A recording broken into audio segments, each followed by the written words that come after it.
बिस्मिल्लाहिर्रहमानिर्रहीम। शुरू अल्लाह के नाम से जो बड़ा मेहरबान निहायत रहम वाला है।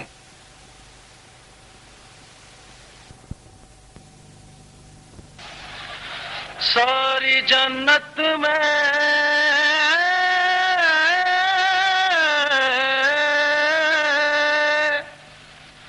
रसूले अज़ली लिखा है। सारी जन्नत में रसूले अज़ली लिखा है। डाली डाली पे अली और वली लिखा है। सब पत्तों पे हसन और कली पर ज़हरा,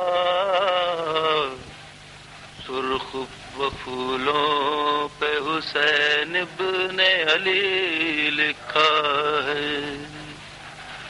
सारी जन्नत में रसूल अज़ली लिखा है। डाली डाली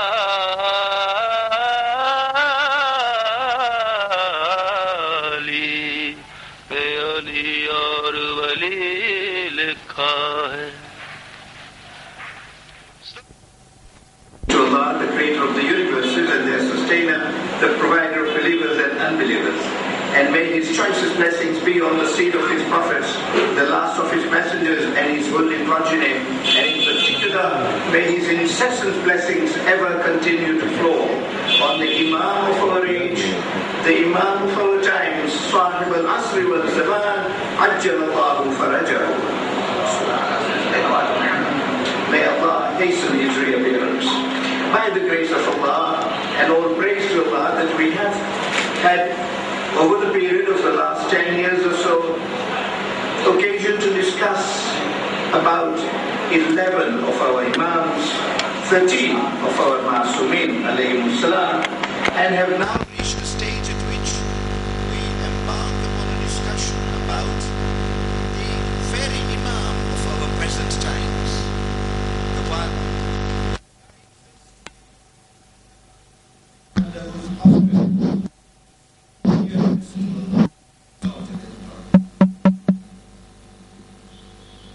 as usual, therefore, I will set out to the program I have in mind. That program is provisional. It is a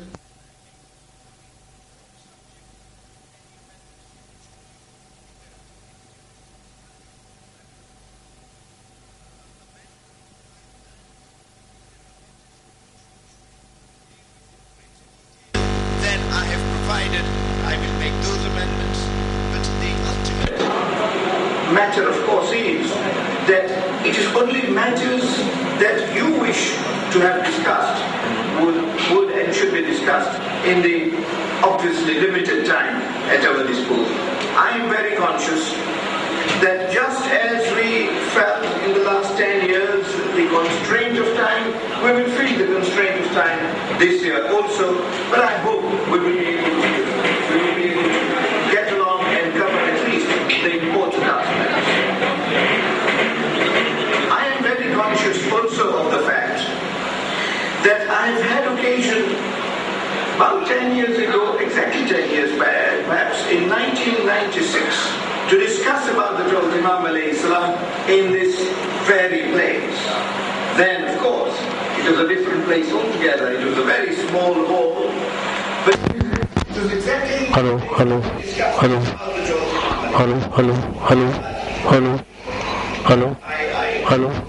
of the fact that a number of you may not in those discussions at all. It is my intention to take our discussions a stage higher than the discussions we had 10 years ago.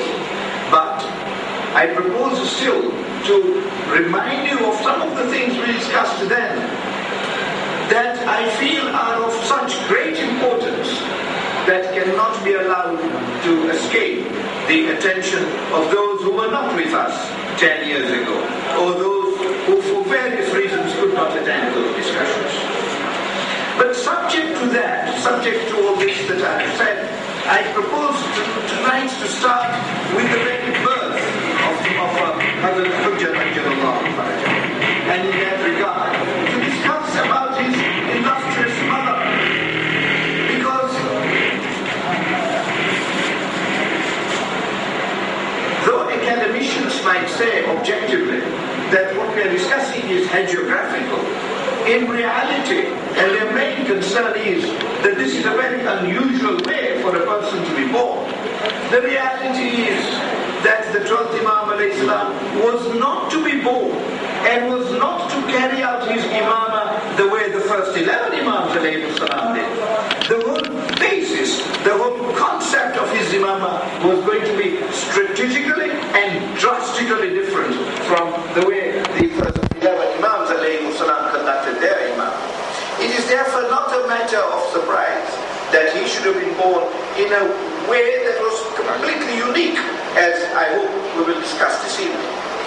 But that is what I propose to start off with, so that we can, right from the beginning of our discussions, see that we are not going to discuss ordinary matters. All matters that we discuss will be at an extraordinary level. But I hope we will be able to see that extraordinary though they may be, they are logically explicable and indeed scientifically provable. That is the goal of these discussions. So I hope we kick off with that tonight. And then tomorrow night we discuss the question of existence of the Imam alayhi salam. If he is in Ghaiba, is he there? That is precisely the question I would deal with squarely and hold the bull by the horn in discussing that matter, because it is not a hagiographical matter, it is not purely a fanciful matter, it is a matter of reality. Well, is it so? How is it so? Is what I propose to kick off with tomorrow, inshallah. And then, once we have done that, then on Wednesday night and Thursday night, I hope we will discuss whether there have been occasions for people to meet him. If he is in Ghaiba, have people met him? If he is there at all, then should people have met him over a period of 14 centuries? What is the proof? How is that proof examinable? And if it is examinable, what is the result? What would be the result? Hello. Okay. And if people have met him, then can anybody meet him? Or is it that only certain people can reach him? And if so, is that not wrong? Well, if that is wrong, then only certain people can meet him and everybody should be able to meet him. What are the contingencies? What are the means by which we can meet him? And when we meet him, how do we achieve the purpose of the meeting? Because every meeting has an agenda. Every meeting has a purpose of its own. I hope Thursday night we go into some detail on that and see how that would be achievable. And if that is so, that if he is around and he's approachable, he is accessible, then as other Imams alayhimus salam, and as we saw over the years, have taught us various matters and guided us, how does he teach? Has he taught anything at all? So that I hope we will then discuss as the next subject. On Friday night, what are his teachings? And then I'm hoping that on Saturday night we will discuss what are our duties. What are our duties to him? How do we deal with him?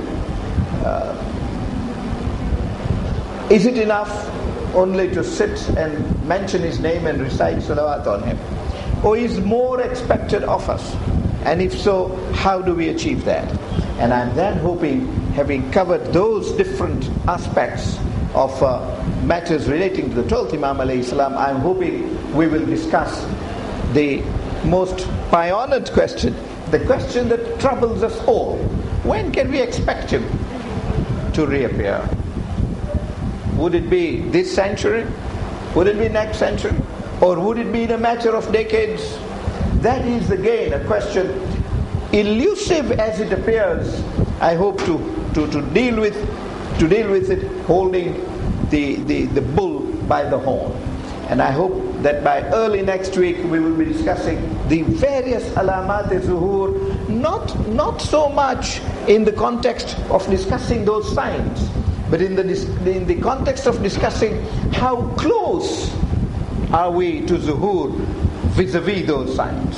What do those signs mean to us with regard to exactly the period when we can hope that he will reappear?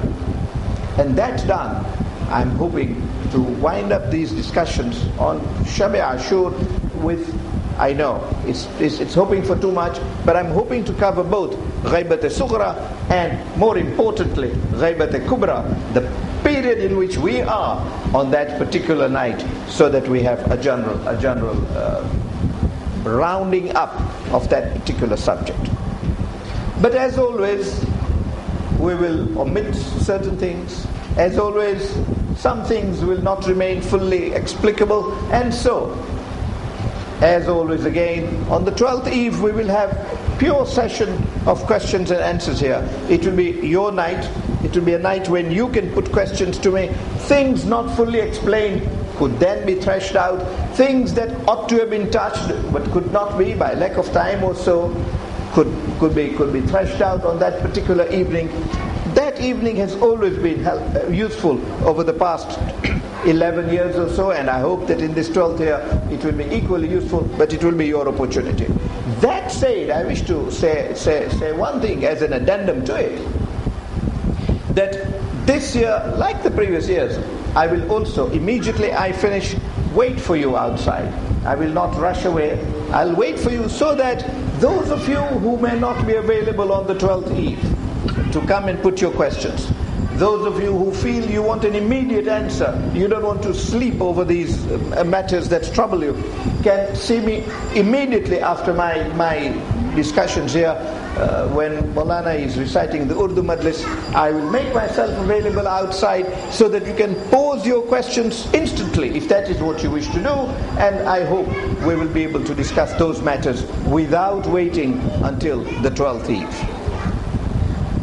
Well, I hope I have laid out the full program so that you know exactly what we are going to do in the next 10 nights, and as I said, all subject to any amendments you wish me to make. The whole purpose of giving you the program is to enable you to obtain the amendments you wish to make. That beautiful birth, that extraordinary birth that we are talking about, and I hope when I finish that enunciation and presentation of that episode, I will deal with some of the criticisms that are being laid against it. But again, you will have your opportunities to raise your questions on it. But it's all reported by our most authentic and pious scholars. And but for them, I would not have had the courage to put this matter across to them. But I feel it would be denial of full justice to the 12th Imam alayhi salam if we did not discuss that matter at all. Because it is a matter that Sheikh Sadduq alayhi rahmah and Sheikh Tusi alayhi rahmah have each set out in their most authentic work on the ghaibah. Our leading books on ghaibah is the ghaibah written by Sheikh Tusi and the ghaibah written by Sheikh Sadduq alayhi rahmah. And both of them have set out this hadith from Bashir bin Sulaiman. And he says, Bashir bin Sulaiman, and we have had occasion to touch this name last year in the context of Imam Hassan Askari salawatullahi wa salamu alayhi.